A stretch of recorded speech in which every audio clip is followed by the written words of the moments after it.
Era o ano de 1971, quando a família Perron, Roger e Caroline e suas 5 filhas decidiram começar uma nova vida em uma antiga fazenda de Hollyland. A casa parecia perfeita, ampla, isolada e cheia de história, mas logo descobriram que algumas histórias não ficam presas lá no passado. Nos primeiros meses, pequenos sinais começaram a aparecer. Objetos mudavam de lugar sozinhos, portas rangiam, mesmo fechadas, e durante a madrugada, passos pesados ecoavam pelos corredores.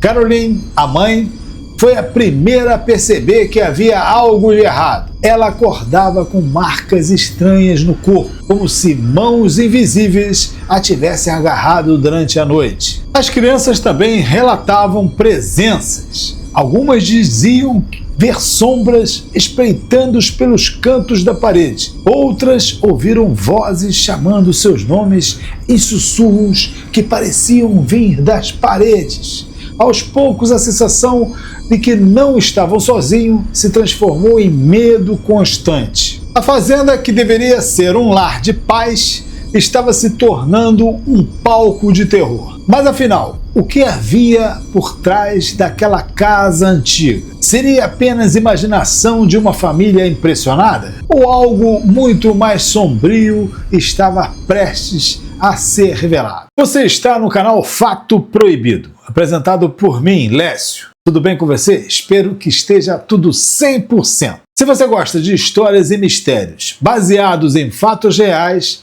se inscreve aqui no canal, ative o sininho para não perder nenhum episódio com a gente. Conforme os dias se transformavam em meses, os Perron começaram a ouvir cada vez mais histórias sobre a fazenda.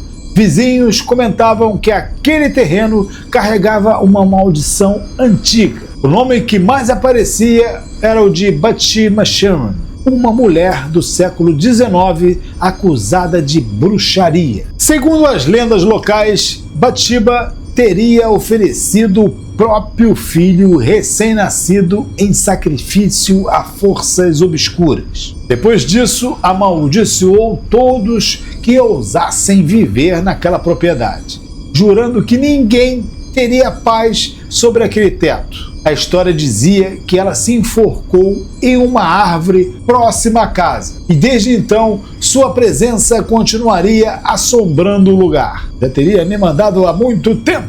Para a família Perron, não era apenas um boato distante. Caroline relatava sentir uma figura feminina observando-a com ódio, e as filhas contavam que uma mulher de rosto distorcido surgia nos cantos do quarto durante a noite. Era como se Bathsheba tivesse escolhido Caroline como alvo principal de sua fúria. O medo já não era mais apenas psicológico. Ele ganhava forma, voz e presença dentro da fazenda. A cada dia a família sentia que estava diante de algo muito maior do que simples histórias populares. Mas quem realmente foi Bathsheba Sherman? Bruxa assassina ou apenas uma vítima da superstição? O desespero dos Perron já havia ultrapassado qualquer limite. Imagina só, né? As noites eram longas, os dias pesados e a sensação de que algo maligno vivia naquela casa já não podia ser mais ignorada. Foi então que, em busca de respostas, a família recorreu a um casal famoso por investigar o inexplicável: Ed e Lorraine Warren. Ed era demonologista, conhecido por seu conhecimento em fenômenos paranormais. Lorraine, sensitiva, afirmava ter a habilidade de enxergar além dos olhos comuns que podiam ver. Juntos já haviam investigado dezenas de casos, mas o que encontraram na fazenda Perron superava qualquer expectativa. Logo na primeira visita, Lorraine sentiu uma energia pesada, sufocante.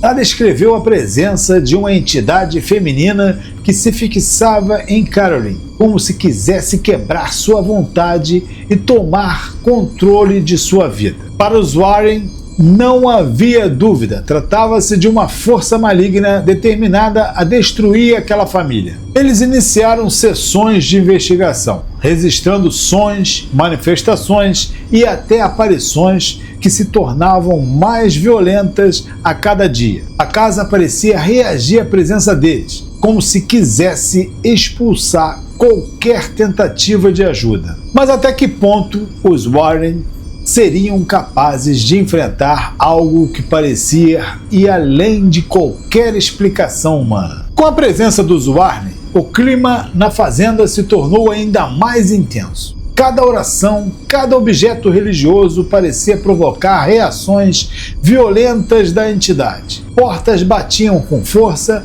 janelas estouravam do nada e um cheiro de carne queimada tomava os cômodos de forma repentina. Caroline, a mãe, passou a ser o alvo principal. Lauren relatava ver a sombra de Bathsheba sobre ela, como se tentasse dominá-la por completo. Em uma das noites mais assustadoras, Caroline foi levitada diante dos olhos da família e arremessada contra a parede como se fosse apenas um boneco. Ed Warren decidiu que era hora de uma intervenção maior, um ritual de exorcismo. Mas a entidade não estava disposta a desistir facilmente. Enquanto as orações ecoavam pela casa, móveis voavam, as filhas gritavam de medo e o próprio Ed foi empurrado por uma força invisível. Lauren, em transe, afirmava que Bathsheba não queria apenas assustar, ela queria possuir,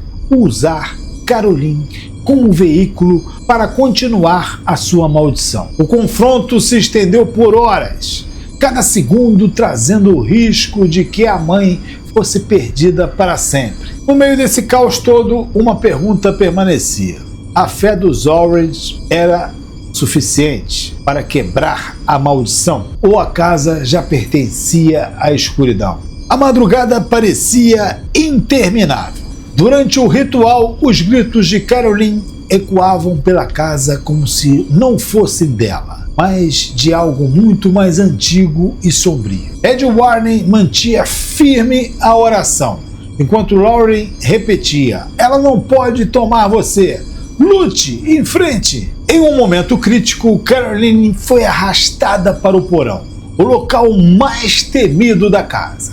A escuridão parecia viva e o frio cortante fazia todos acreditarem que aquele poderia ser o fim. Foi ali que os Warren intensificaram as orações, desafiando a presença que se dizia ser de Bathsheba. Aos poucos, a atmosfera sufocante começou a se dissipar. A mãe, exausta, em lágrimas, recobrou a consciência. O silêncio tomou conta da fazenda. Não havia mais gritos e nem objetos voando. Apenas uma calma estranha, como se a casa finalmente tivesse soltado sua presa. Para a família Perron, aquele foi o momento em que o pesadelo chegou ao limite. Eles permaneceram na casa por mais alguns anos, mas o pior parecia ter passado. Ainda assim, marcas invisíveis ficaram para sempre em cada um deles. Mas a pergunta que permanece até hoje é o seguinte: a maldição realmente foi quebrada ou apenas adormecida esperando sua próxima vítima? A história da família Perron mostra que entre lendas e realidade, o medo sempre encontra um espaço para existir. E o que é verdade e o que é mito pode ser discutido. Mas uma coisa é certa: algumas casas guardam segredos que nunca deveriam ser despertados. Obrigado por assistir e até o próximo vídeo.